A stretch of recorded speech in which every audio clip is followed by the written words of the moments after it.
Is this the real life? Is this just fantasy?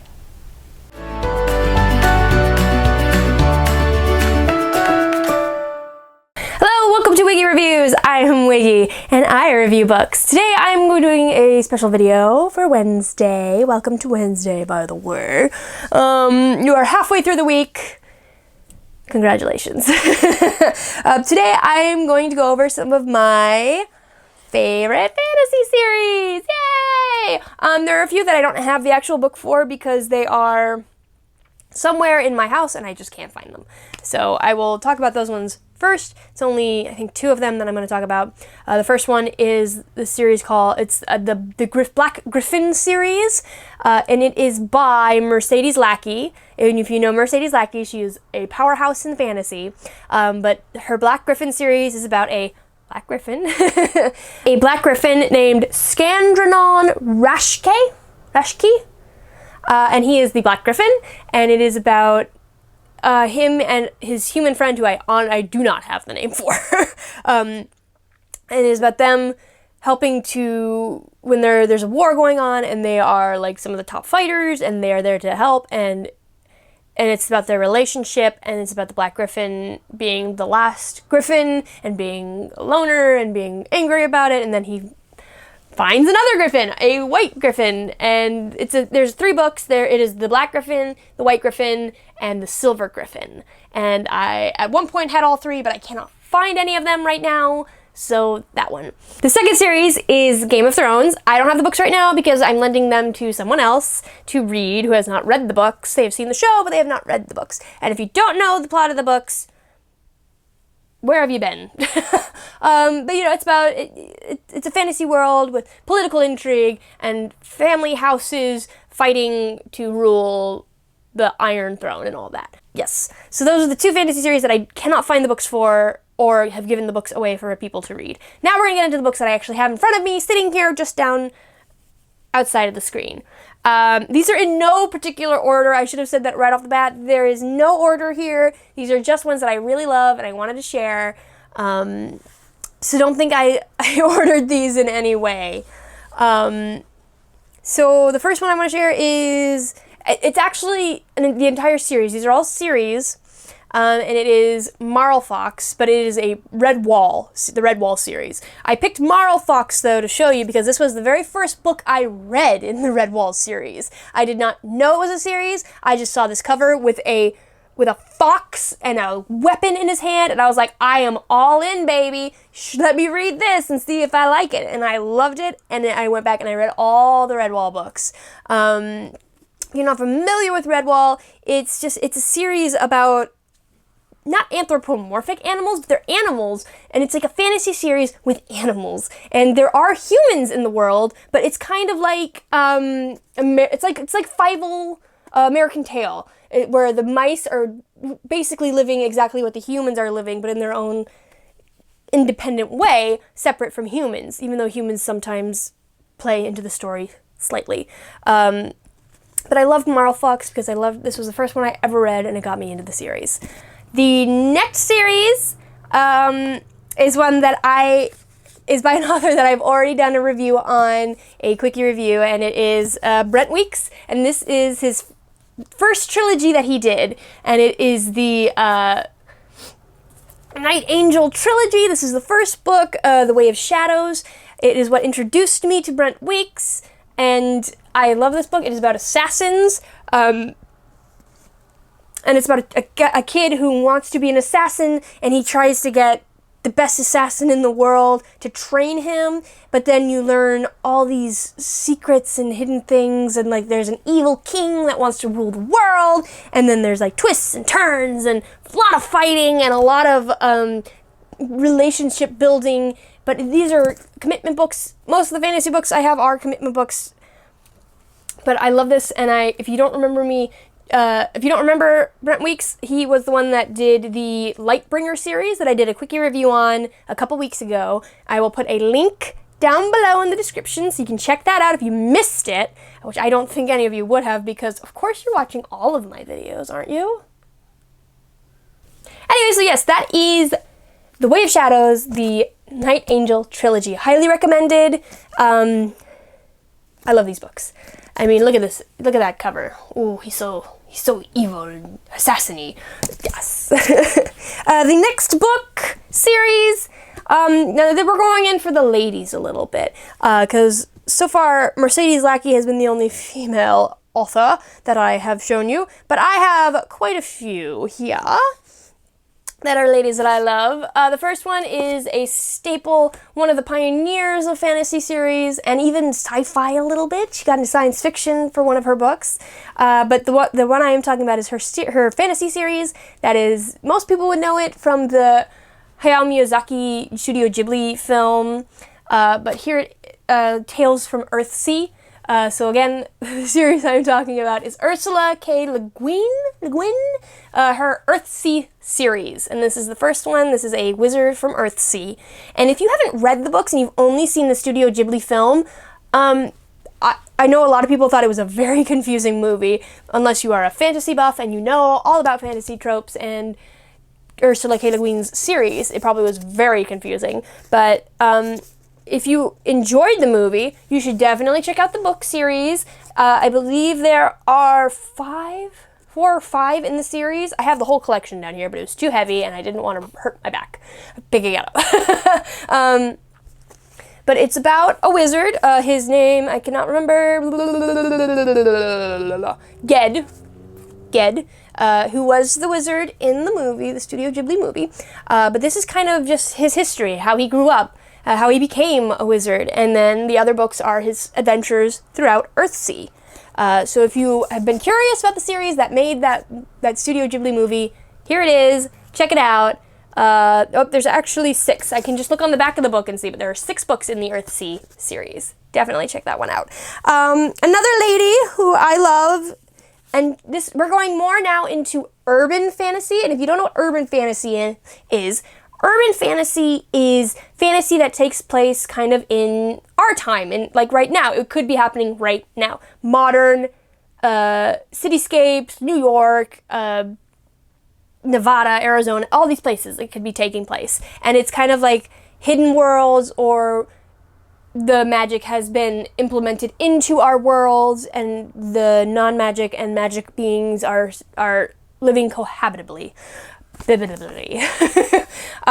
But this next author has 2 series that I like. She has a 3rd series, which is about a fairy queen. I think this is the right author. But the 2 series that I like from her are her werewolf series. And the first one, her major one, is the Mercy Thompson series. And it is this one here. And her name is Patricia Briggs. She writes the Mercy Thompson series, and it's about werewolves, vampires, like it has all of those creatures in it. But I really like this story because the main character is actually Native American, or has Native American blood in her, and she's not a werewolf. She is a she can turn into a coyote, like she can shapeshift into a coyote, and it's because of the Native American blood in her and other things, but that comes later in the series. But this is my favorite series by Patricia Briggs. And then the second one that she has is another werewolf series. It is the Alpha and Omega series, also by Patricia Briggs, which features the same characters from this series, but it's a completely different storyline involving, I don't know how to describe it without giving too many things away, but it's involving 2 werewolves who are kind of the enforcers of the werewolf world in that area of America. And so it's about their adventures going around, solving mysteries, figuring things out, keeping the balance, and keeping werewolves in line. Her 3rd series, I don't have. It wasn't one that interested me when I first got into her, but maybe I'll be checking them out. I don't remember the name of it, but it involves elves and fairies and that aspect, which also are featured in these books, but it focuses more on that part of it. So that is Patricia Briggs. My next female author that I also really love, and this one is really for adults. You could probably read the first few in the series and be okay, but if you are not an adult, I would highly recommend you check with your parents before you check out her books. And that is the Laurel K. Hamilton series. and this is her Anita Blake series. And Anita Blake is, she's kind of she's a vampire hunter, but she's kind of more than that. She's kind of like the bridge, Anita Blake kind of bridges the gap between the magical, the mystical, and the human world a little bit, but she also kind of takes care of things under wraps. And yeah, there's vampires, werewolves, there's a whole plethora of different kinds of were animals. There's were panthers, were rats, were everything. it's just a lot, and it's the first, I think it's 4 or 5 in the series are just basic mystery thriller novels with urban fantasy twists in them. But once you get past that, it starts to become a little bit of erotica. I'm gonna be completely honest. Like, if you are under the age of 18, you probably should not read these without parents' approval, and make sure your parents know the first 4 or 5 books are tame, but then once it hits a certain point, there's a whole lot of, and it all has to do with magic.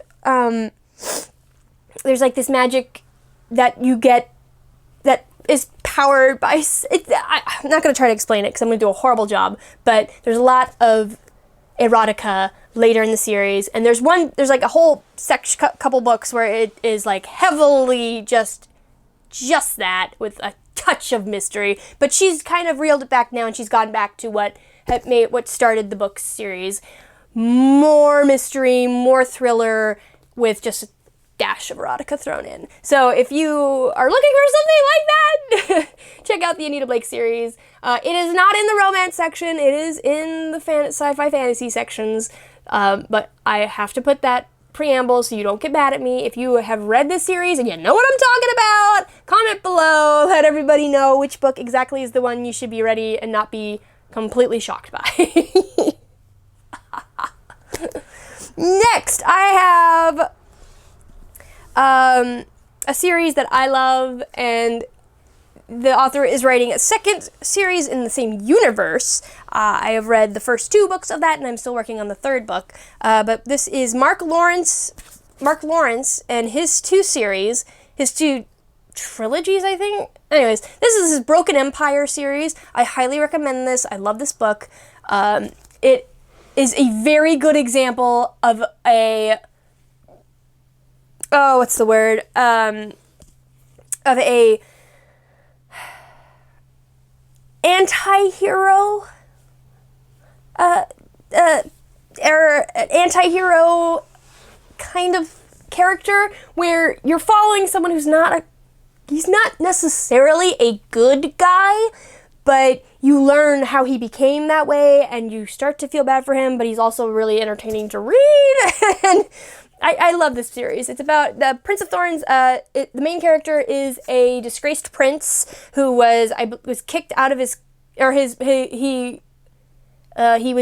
somebody attempted to assassinate him when he was a child, killing his mother and his brother, and he is angry because he knows his father was the one who ordered that, and so he's trying to get revenge, and since he was thought dead, he kind of became a bandit, or the leader of a big group of thieves, and it's just him slowly working up to his goal of getting revenge on his father. There are 3 books in this series, and there's a twist in it, but I don't want to give it away because it was something that was so shocking to me, but I loved it, and I thought it was so unique in a way.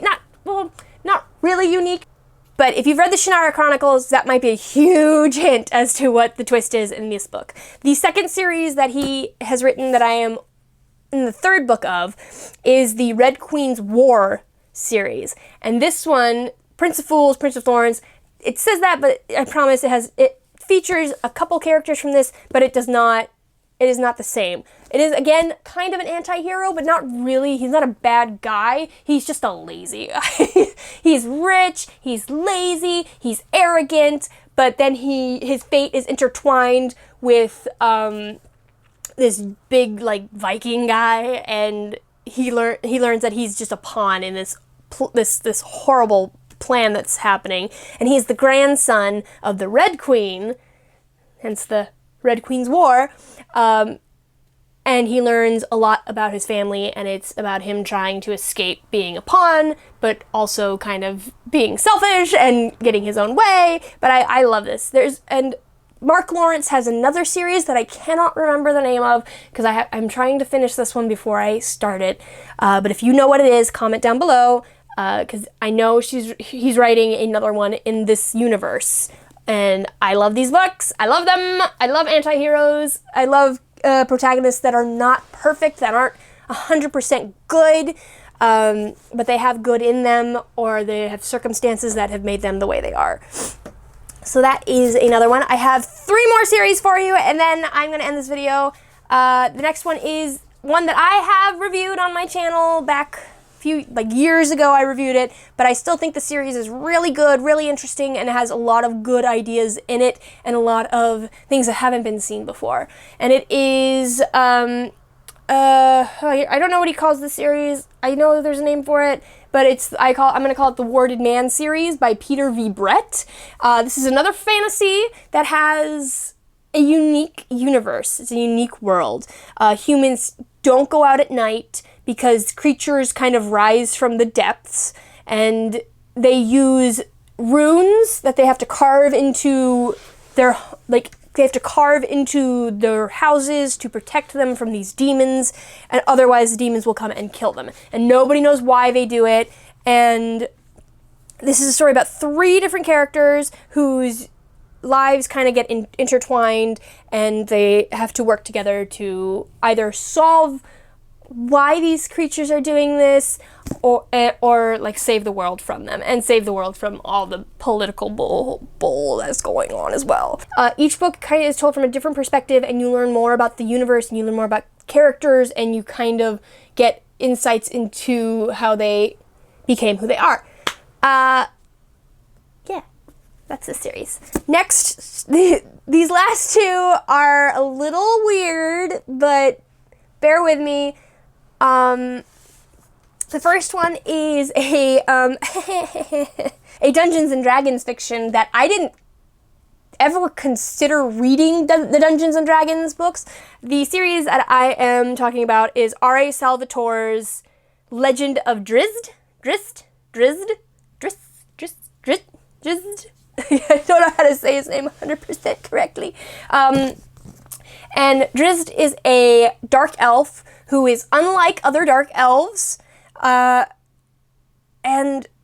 so he leaves his, dark elves are pretty much baddies. They're bad guys in the Dungeons and Dragons, or in anything, in World of Warcraft even, they're usually on the antagonist side of things. But DRIZZT is a kind, he sees good, he wants to do good, and that it just doesn't fly in where he's from. So he runs away, but his family, ashamed that he came from their loins, are always trying to kill him. And it's just kind of his adventures throughout this world, and he meets friends of different races. He leaves his home, he goes back to his home, and I really enjoy this series. It feels like traditional fantasy, and R.A. Salvatore is a very good writer. And you can buy them. This is 3 books in one. You can buy these big collections, and I really enjoy these. I love these. I think it's the closest I'll get to Dungeons and Dragons for a while, but it feels like you're reading